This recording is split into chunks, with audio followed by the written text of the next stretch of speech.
The Adventures of Sherlock Holmes, by Sir Arthur Conan Doyle. Adventure 3. A Case of Identity. "My dear fellow," said Sherlock Holmes as we sat on either side of the fire in his lodgings at Baker Street, "life is infinitely stranger than anything which the mind of man could invent. We would not dare to conceive the things which are really mere commonplaces of existence.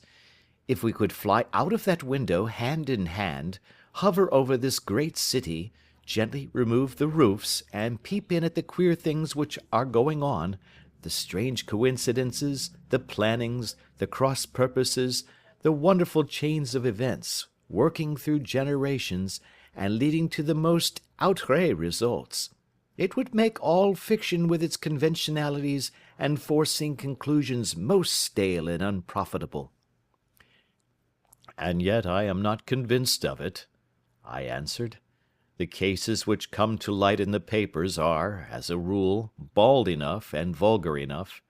We have in our police reports realism pushed to its extreme limits, and yet the result is, it must be confessed, neither fascinating nor artistic." "A certain selection and discretion must be used in producing a realistic effect," remarked Holmes. "This is wanting in the police report, where more stress is laid, perhaps, upon the platitudes of the magistrate than upon the details, which to an observer contain the vital essence of the whole matter. Depend upon it, there is nothing so unnatural as the commonplace." I smiled and shook my head. "I can quite understand your thinking so," I said. "Of course, in your position of unofficial adviser and helper to everybody who is absolutely puzzled throughout 3 continents, you are brought in contact with all that is strange and bizarre. But here," I picked up the morning paper from the ground, "let us put it to a practical test.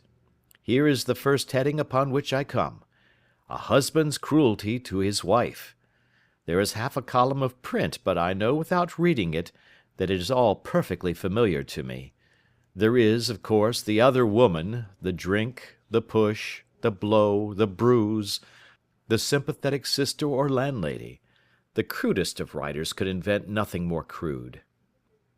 "Indeed, your example is an unfortunate one for your argument," said Holmes, taking the paper and glancing his eye down it. "This is the Dundas separation case, and, as it happens, I was engaged in clearing up some small points in connection with it.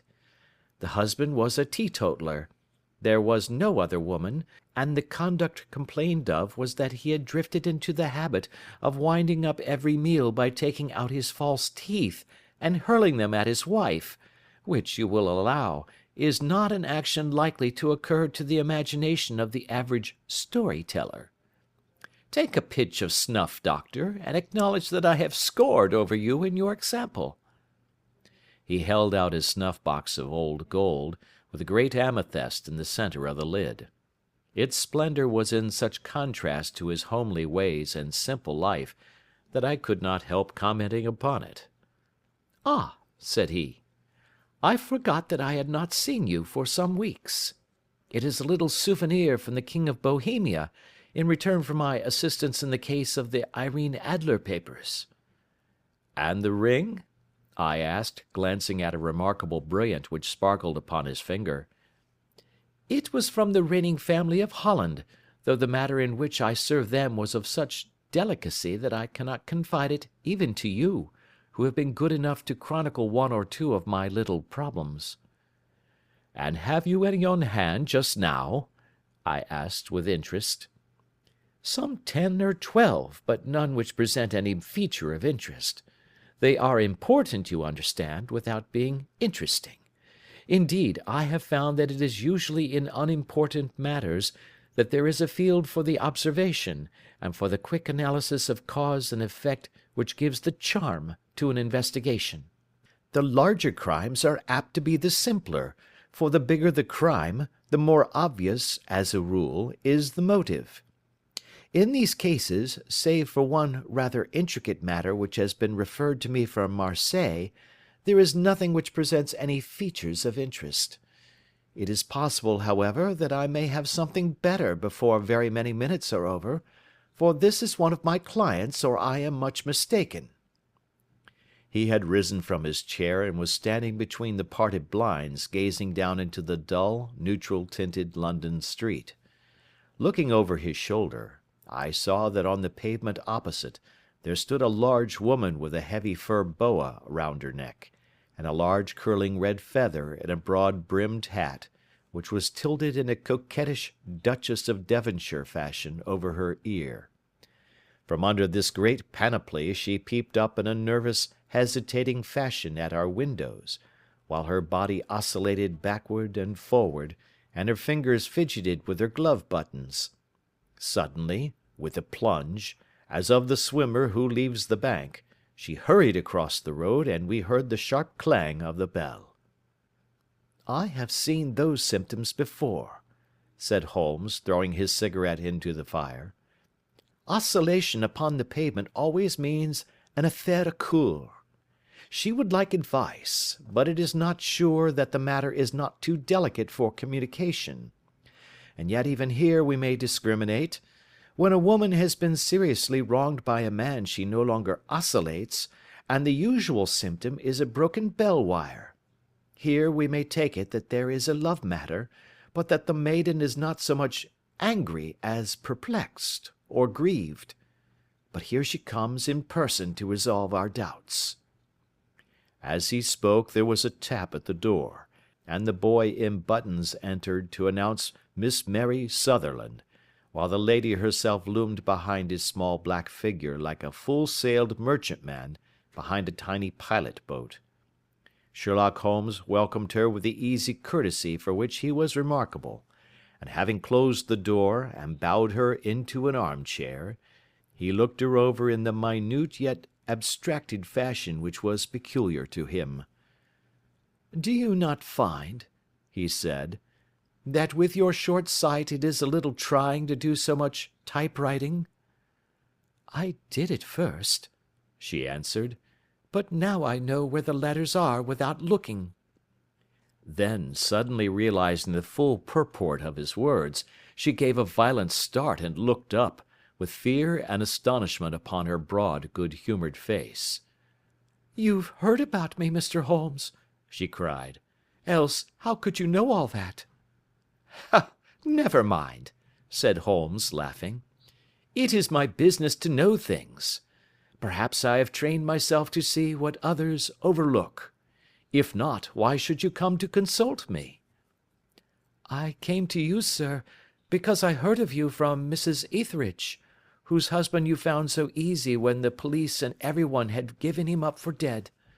Oh, Mr. Holmes, I wish you would do as much for me. I'm not rich, but still I have 100 a year in my own right, besides the little that I make by the machine, and I would give it all to know what has become of Mr. Hosmer Angel." "Why did you come away to consult me in such a hurry?" asked Sherlock Holmes, with his fingertips together and his eyes to the ceiling. Again a startled look came over the somewhat vacuous face of Miss Mary Sutherland. "Yes, I did bang out of the house," she said, "for it made me angry to see the easy way in which Mr. Winbank, that is, my father, took it all.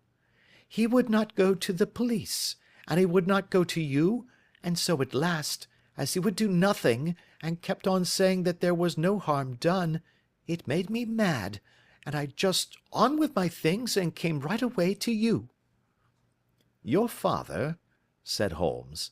"Your stepfather, surely, since the name is different." "Yes, my stepfather. I call him father, though it sounds funny, too, for he is only 5 years and 2 months older than myself." "And your mother is alive?" "Oh, yes, mother is alive and well. I wasn't best pleased, Mr. Holmes, when she married again so soon after father's death, and a man who was nearly 15 years younger than herself. Father was a plumber in the Tottenham Court Road, and he left a tidy business behind him, which mother carried on with Mr. Hardy, the foreman, but when Mr. Windibank came he made her sell the business, for he was very superior, being a traveller in wines. They got £4,700 for the goodwill and interest, which wasn't near as much as father could have got if he had been alive." I had expected to see Sherlock Holmes impatient under this rambling and inconsequential narrative, but, on the contrary, he had listened with the greatest concentration of attention. "Your own little income," he asked, "does it come out of the business?" "Oh, no, sir. It is quite separate and was left me by my Uncle Ned in Auckland. It is in New Zealand stock, paying 4.5%. £2,500 was the amount, but I can only touch the interest." "You interest me extremely," said Holmes, "and since you draw so large a sum as 100 a year, with what you earn into the bargain, you no doubt travel a little and indulge yourself in every way. I believe that a single lady can get on very nicely upon an income of about £60. "I could do with much less than that, Mr. Holmes, but you understand that as long as I live at home I don't wish to be a burden to them, and so they have the use of the money just while I am staying with them. Of course, that is only just for the time. Mr. Windibank draws my interest every quarter and pays it over to mother, and I find that I can do pretty well with what I earn at typewriting. It brings me twopence a sheet, and I can often do from 15 to 20 sheets in a day." "You have made your position very clear to me," said Holmes. "This is my friend, Dr. Watson, before whom you can speak as freely as before myself. Kindly tell us now all about your connection with Mr. Hosmer Angel." A flush stole over Miss Sutherland's face, and she picked nervously at the fringe of her jacket. "I met him first at the gasfitters' ball," she said. "They used to send father tickets when he was alive, and then afterwards they remembered us, and sent them to mother. Mr. Windibank did not wish us to go. He never did wish us to go anywhere. He would get quite mad if I wanted so much as to join a Sunday school treat. But this time I was set on going, and I would go, for what right had he to prevent?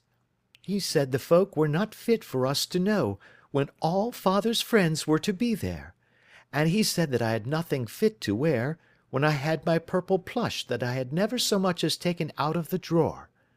At last, when nothing else would do, he went off to France upon the business of the firm, but we went, mother and I, with Mr. Hardy, who used to be our foreman, and it was there I met Mr. Hosmer Angel." "I suppose," said Holmes, "that when Mr. Windibank came back from France, he was very annoyed at your having gone to the ball." "Oh, well, he was very good about it. He laughed, I remember, and shrugged his shoulders, and said there was no use denying anything to a woman, for she would have her way." "I see. Then at the gasfitters' ball you met, as I understand, a gentleman called Mr. Hosmer Angel." "Yes, sir. I met him that night, and he called next day to ask if we had got home all safe, and after that we met him.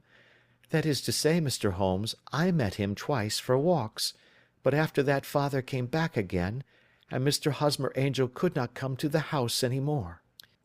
"No." "Well, you know father didn't like anything of the sort.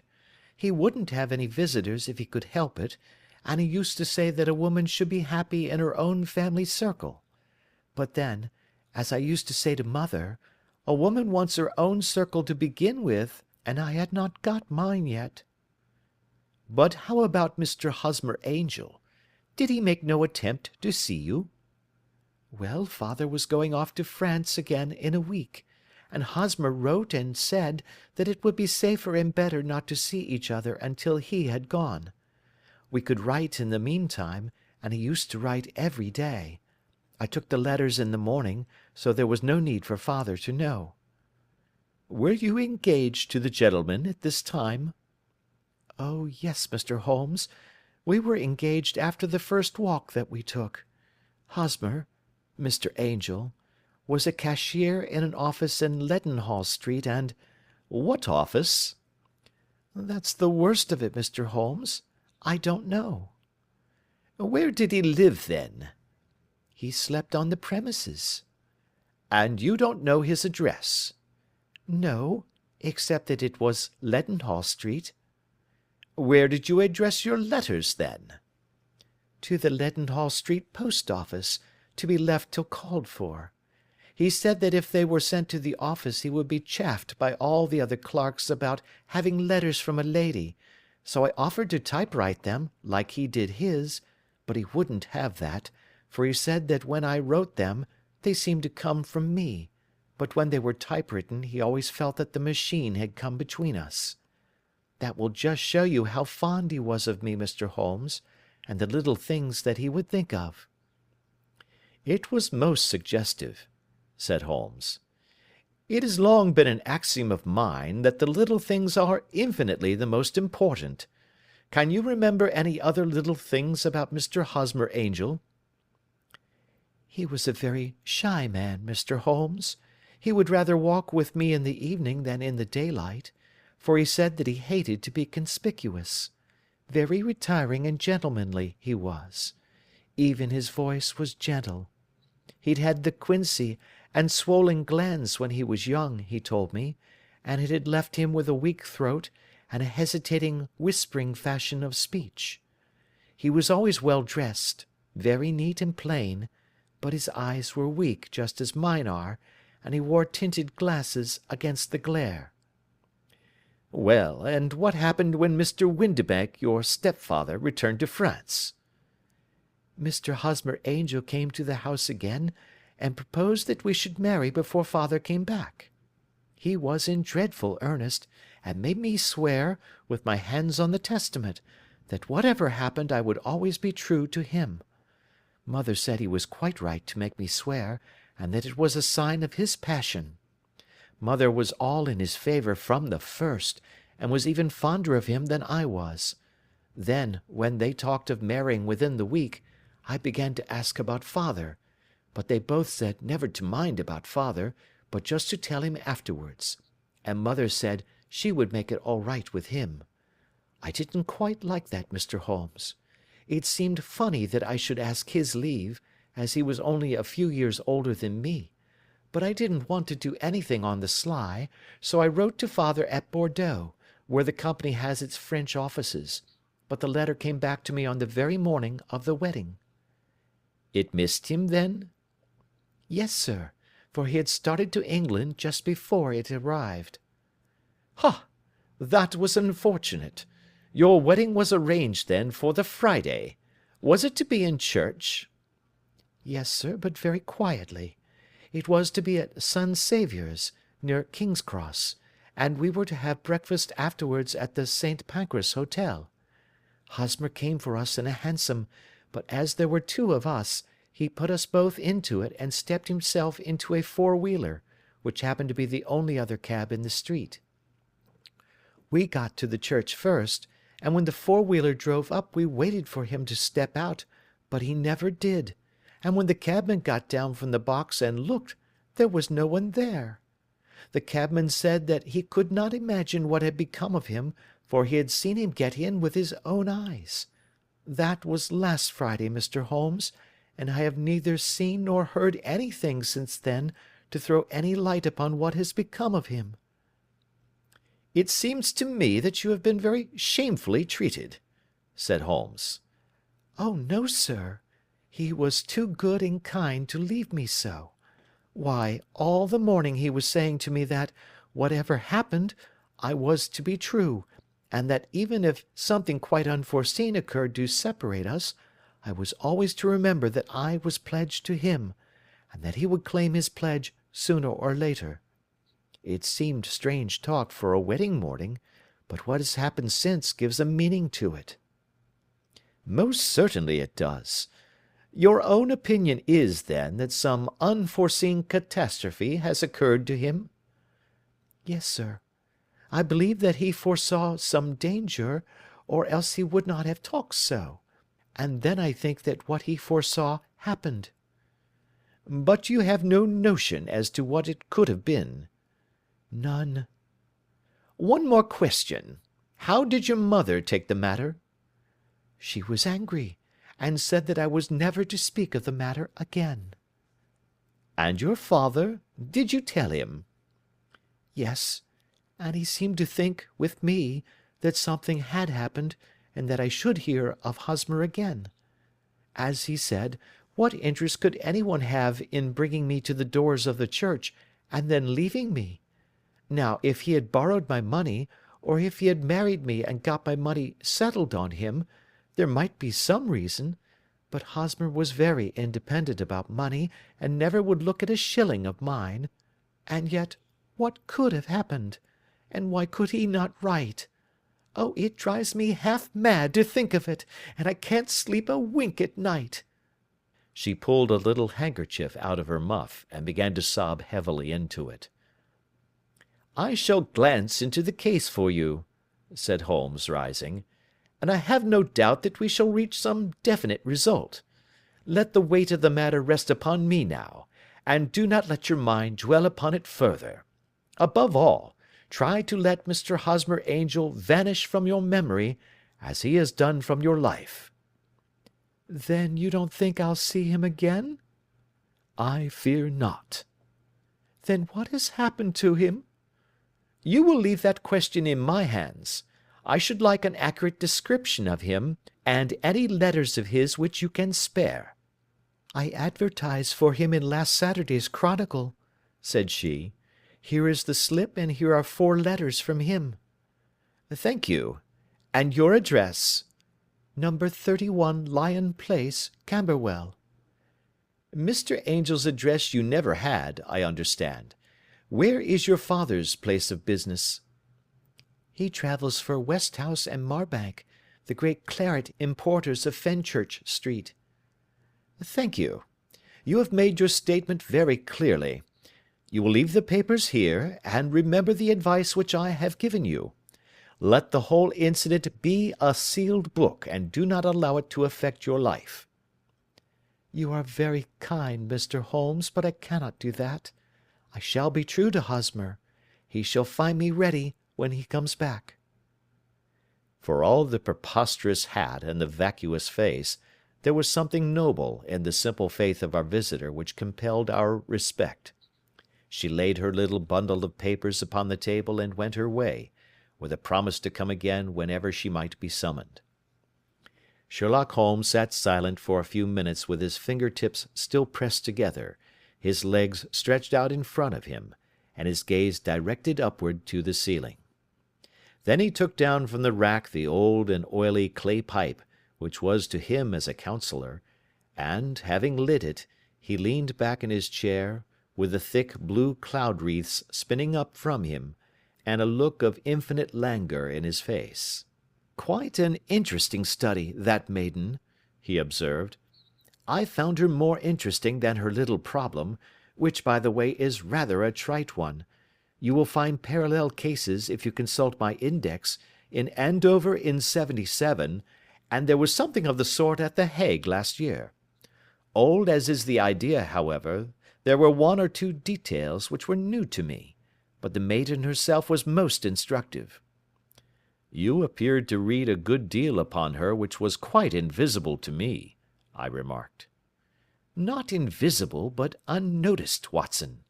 You did not know where to look, and so you missed all that was important.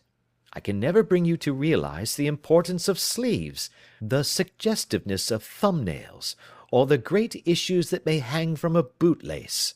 Now, what did you gather from that woman's appearance? Describe it." "Well, she had a slate-coloured, broad-brimmed straw hat, with a feather of a brickish red. Her jacket was black, with black beads sewn upon it, and a fringe of little black jet ornaments. Her dress was brown, rather darker than coffee colour, with a little purple plush at the neck and sleeves. Her gloves were greyish and were worn through at the right forefinger. Her boots I didn't observe. She had small round hanging gold earrings, and a general air of being fairly well-to-do in a vulgar, comfortable, easy-going way." Sherlock Holmes clapped his hands softly together and chuckled. "'Pon my word, Watson, you are coming along wonderfully. you have really done very well indeed. It is true that you have missed everything of importance, but you have hit upon the method, and you have a quick eye for colour. Never trust to general impressions, my boy, but concentrate yourself upon details. My first glance is always at a woman's sleeve. In a man it is perhaps better first to take the knee of the trouser. As you observe, this woman had plush upon her sleeves, which is a most useful material for showing traces. The double line a little above the wrist, where the typewriter presses against the table, was beautifully defined. The sewing machine, of the hand type, leaves a similar mark, but only on the left arm, and on the side of it farthest from the thumb, instead of being right across the broadest part, as this was. I then glanced at her face, and, observing the dint of a pince-nez at either side of her nose, I ventured to remark upon short sight in typewriting, which seemed to surprise her. It surprised me. But surely it was obvious. I was then much surprised and interested on glancing down to observe that, though the boots which she was wearing were not unlike each other, they were really odd ones, the one having a slightly decorated toe cap, and the other a plain one.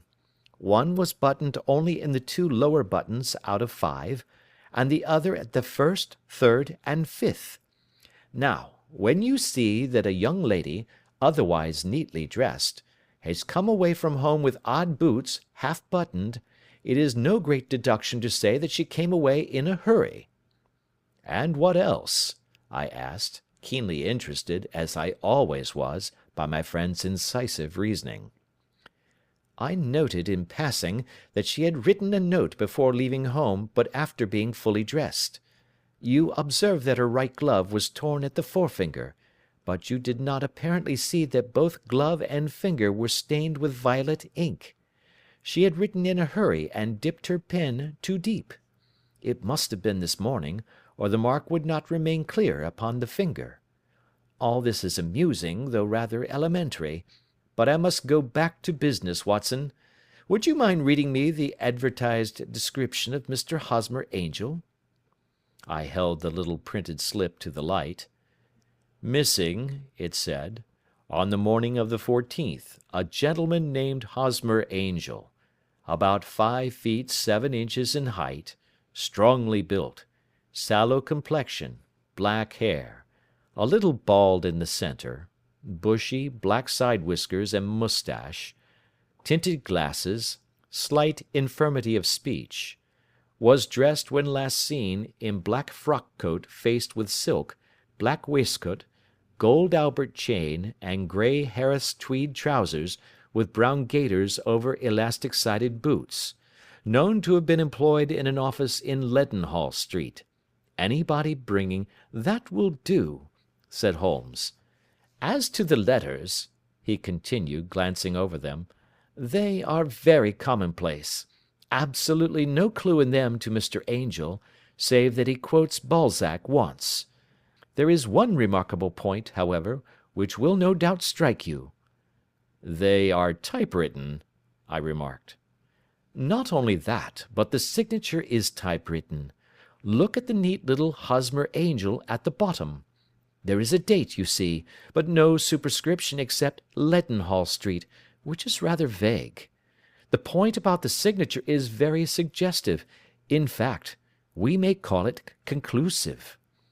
"Of what?" "My dear fellow, is it possible you do not see how strongly it bears upon the case?" "I cannot say that I do, unless it were that he wished to be able to deny his signature if an action for breach of promise were instituted." "No, that was not the point. However, I shall write 2 letters, which should settle the matter. One is to a firm in the city, the other is to the young lady's stepfather, Mr. Windibank, asking him whether he could meet us here at 6 o'clock to-morrow evening. It is just as well that we should do business with the male relatives. And now, doctor, we can do nothing until the answers to those letters come, so we may put our little problem upon the shelf for the interim." I had had so many reasons to believe in my friend's subtle powers of reasoning and extraordinary energy in action, that I felt that he must have some solid grounds for the assured and easy demeanour with which he treated the singular mystery which he had been called upon to fathom. Once only had I known him to fail, in the case of the King of Bohemia and the Irene Adler photograph. But when I looked back to the weird business of the sign of 4, and the extraordinary circumstances connected with the study in scarlet, I felt that it would be a strange tangle indeed which he could not unravel. I left him then, still puffing at his black clay pipe, with the conviction that when I came again on the next evening, I would find that he held in his hands all the clues which would lead up to the identity of the disappearing bridegroom of Miss Mary Sutherland. A professional case of great gravity was engaging my own attention at the time, and the whole of next day I was busy at the bedside of the sufferer. It was not until close upon 6 o'clock that I found myself free, and was able to spring into a hansom and drive to Baker Street, half afraid that I might be too late to assist at the dénouement of the little mystery. I found Sherlock Holmes alone, however, half asleep, with his long, thin form curled up in the recesses of his armchair. A formidable array of bottles and test tubes, with the pungent, cleanly smell of hydrochloric acid, told me that he had spent his day in the chemical work which was so dear to him. "Well, have you solved it?" I asked as I entered. Yes, it was the bisulfate of baryta. "No, no, the mystery!" I cried. Oh, that! I thought of the salt that I had been working upon. There was never any mystery in the matter, though, as I said yesterday, some of the details are of interest. The only drawback is that there is no law, I fear, that can touch the scoundrel." "Who was he, then, and what was his object in deserting Miss Sutherland?" The question was hardly out of my mouth, and Holmes had not yet opened his lips to reply, when we heard a heavy footfall in the passage, and a tap at the door. "This is the girl's stepfather, Mr. James Windibank," said Holmes. "He has written to me to say that he would be here at 6. Come in." The man who entered was a sturdy, middle-sized fellow, some 30 years of age, clean-shaven, and sallow-skinned, with a bland, insinuating manner, and a pair of wonderfully sharp and penetrating grey eyes. He shot a questioning glance at each of us, placed his shiny top-hat upon the sideboard, and with a slight bow sidled down into the nearest chair. "Good evening, Mr. James Windibank," said Holmes. "I think that this typewritten letter is from you, in which you have made an appointment with me for 6 o'clock?" "Yes, sir. I am afraid that I am a little late, but I am not quite my own master, you know. I am sorry that Miss Sutherland has troubled you about this little matter, for I think it is far better not to wash linen of the sort in public. It was quite against my wishes that she came, but she is a very excitable, impulsive girl, as you may have noticed, and she is not easily controlled when she has made up her mind on a point. Of course, I did not mind you so much, as you are not connected with the official police, but it is not pleasant to have a family misfortune like this noised abroad. Besides, it is a useless expense, for how could you possibly find this Hosmer Angel?" "On the contrary," said Holmes quietly, "I have every reason to believe that I will succeed in discovering Mr. Hosmer Angel." Mr. Windibank gave a violent start and dropped his gloves. "I am delighted to hear it," he said. "It is a curious thing," remarked Holmes, "that a typewriter has really quite as much individuality as a man's handwriting.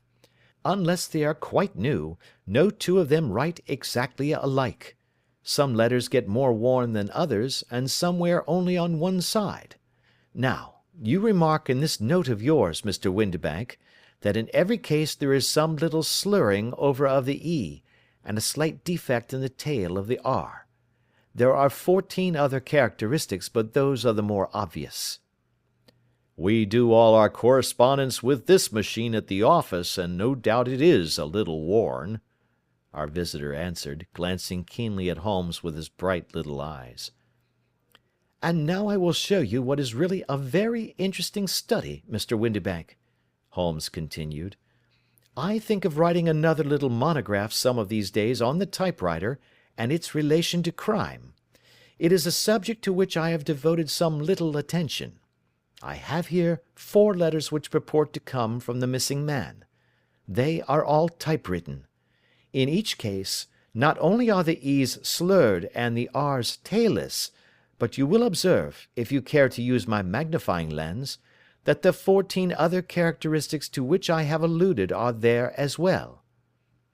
Mr. Windibank sprang out of his chair and picked up his hat.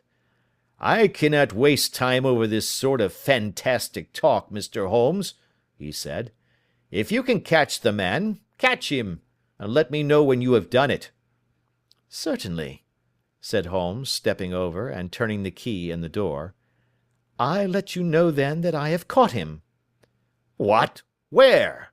shouted Mr. Windibank, turning white to his lips and glancing about him like a rat in a trap.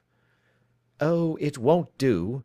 Really it won't," said Holmes suavely. "There is no possible getting out of it, Mr. Windibank. It is quite too transparent, and it was a very bad compliment when you said that it was impossible for me to solve so simple a question. That's right. Sit down and let us talk it over." Our visitor collapsed into a chair, with a ghastly face and a glitter of moisture on his brow. It's not actionable," he stammered. "I am very much afraid that it is not. But between ourselves, Windibank, it was as cruel and selfish and heartless a trick in a petty way as ever came before me. Now, let me just run over the course of events, and you will contradict me if I go wrong." The man sat huddled up in his chair, with his head sunk upon his breast, like one who is utterly crushed. Holmes stuck his feet up on the corner of the mantelpiece, and leaning back with his hands in his pockets, began talking, rather to himself, as it seemed, than to us. "The man married a woman very much older than himself for her money," said he, "and he enjoyed the use of the money of the daughter as long as she lived with them. It was a considerable sum, for people in their position, and the loss of it would have made a serious difference. It was worth an effort to preserve it. The daughter was of a good, amiable disposition, but affectionate and warm-hearted in her ways, so that it was evident that with her fair personal advantages, and her little income, she would not be allowed to remain single long. Now her marriage would mean, of course, the loss of 100 a year, so what does her stepfather do to prevent it? He takes the obvious course of keeping her at home and forbidding her to seek the company of people of her own age. But soon he found that that would not answer for ever. She became restive, insisted upon her rights, and finally announced her positive intention of going to a certain ball. What does her clever stepfather do then? He conceives an idea more creditable to his head than to his heart.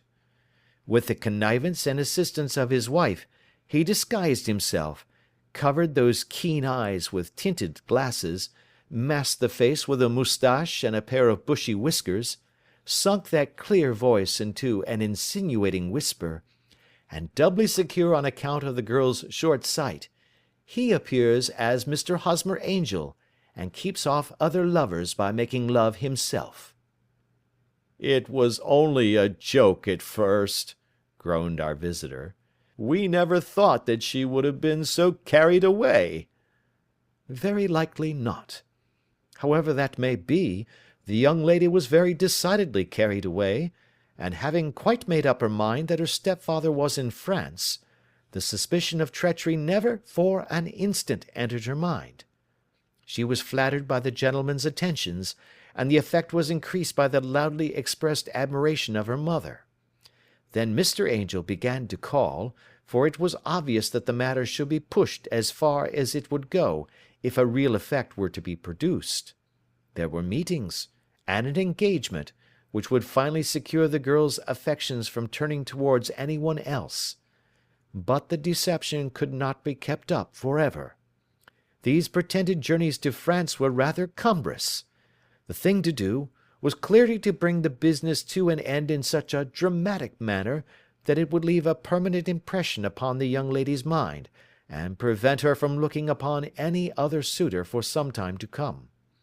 Hence those vows of fidelity exacted upon a testament, and hence also the allusions to a possibility of something happening on the very morning of the wedding.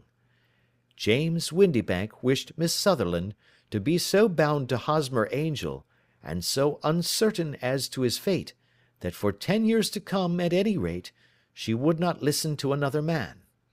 As far as the church door he brought her, and then, as he could go no farther, he conveniently vanished away by the old trick of stepping in at one door of a four-wheeler, and out at the other.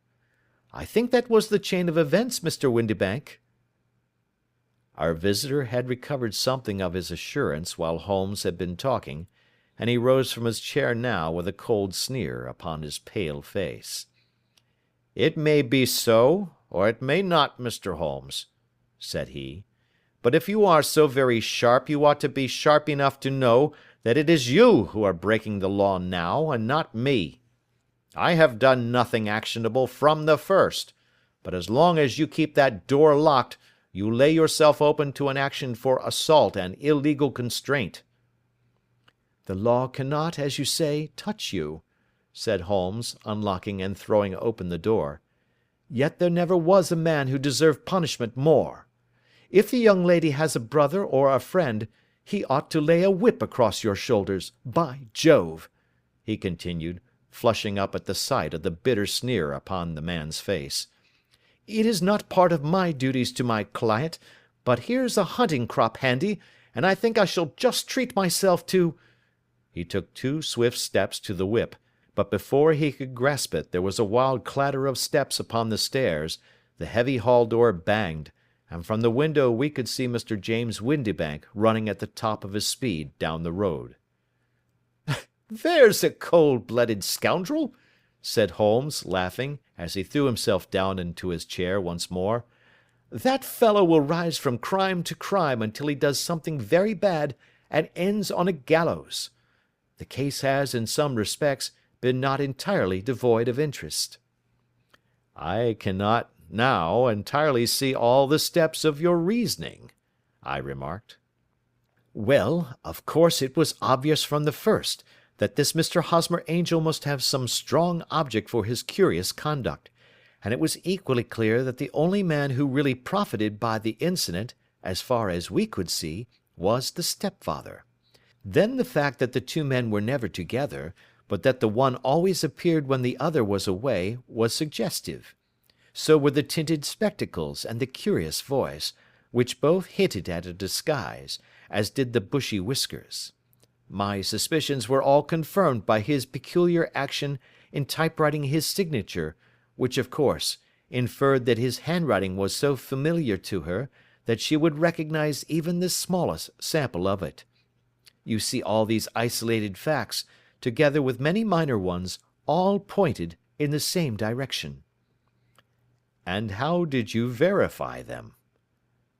"Having once spotted my man, it was easy to get corroboration. I knew the firm for which this man worked. Having taken the printed description, I eliminated everything from it which could be the result of a disguise, the whiskers, the glasses, the voice, and I sent it to the firm, with a request that they would inform me whether it answered to the description of any of their travellers. I had already noticed the peculiarities of the typewriter, and I wrote to the man himself at his business address, asking him if he would come here.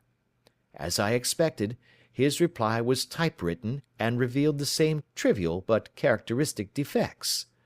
The same post brought me a letter from Westhouse and Marbank, of Fenchurch Street, to say that the description tallied in every respect with that of their employee, James Windibank. Voilà tout." "And Miss Sutherland?" "If I tell her she will not believe me.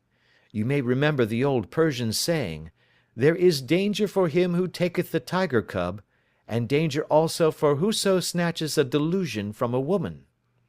There is as much sense in Hafiz as in Horace, and as much knowledge of the world." End of Adventure 3.